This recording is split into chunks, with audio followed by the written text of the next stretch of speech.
হঠাৎ দেখি ভ্যানে করে একটা 4B বাইক আমার শোরুমের সামনে চলে আসছে। তো আমি প্রথমে ভাবছিলাম বাইকটা হয়তো অ্যাক্সিডেন্ট করেছে, তবে কাস্টমার বলল যে এটা অ্যাক্সিডেন্ট না ভাই, বাইকটা কোনোভাবেই গিয়ারে দিলে এক চুল পরিমাণ আগায় না। তো প্রথমে আমরা বাইকটা নামাই নিলাম, দেন আমরা বাইকটা স্টার্ট করার ট্রাই করলাম, তবে প্রথম দিকে স্টার্ট হচ্ছিল না। পরে প্লাগ ট্লাগ চেঞ্জ করে দেন আমরা স্টার্ট করে বাইকের যে সমস্যাটা বুঝতে পারি, যে বাইকটা চালাইছে সে ক্লাস প্লেটের উপর আচ্ছা মতো প্রেসার দিছে। দেখতে পাচ্ছেন ক্লাস প্লেটটা সম্পূর্ণ জ্বলে যাওয়ার কারণে বাইকটা এক চুল পরিমাণ আগাচ্ছিল না। এই জন্য সম্পূর্ণ হাফ ধরে আমরা চেঞ্জ করে দিই, যাতে করে পারফরমেন্সটা অনেক বেটার থাকে।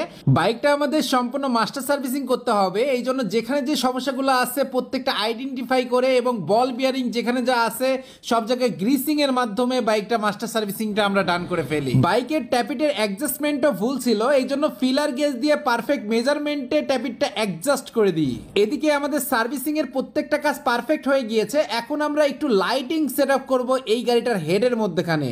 তো দেখতে পাচ্ছেন রেড কালার এবং ব্লু কালার ডিআরএল দিয়ে এই বাইকের হেডের মধ্যখানে একটা ডিআরএল সেটআপ করা হচ্ছে, যেটা বাইকের লুকটা আরো বেশি ইনহ্যান্স করবে।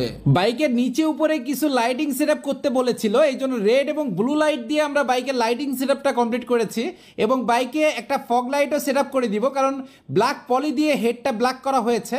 তো বাইকটা সম্পূর্ণ আমাদের রেডি হওয়ার পরে বাইকটা আমরা ওয়াশ করে ধুয়ে মুছে পুরো রেডি করে দিচ্ছি।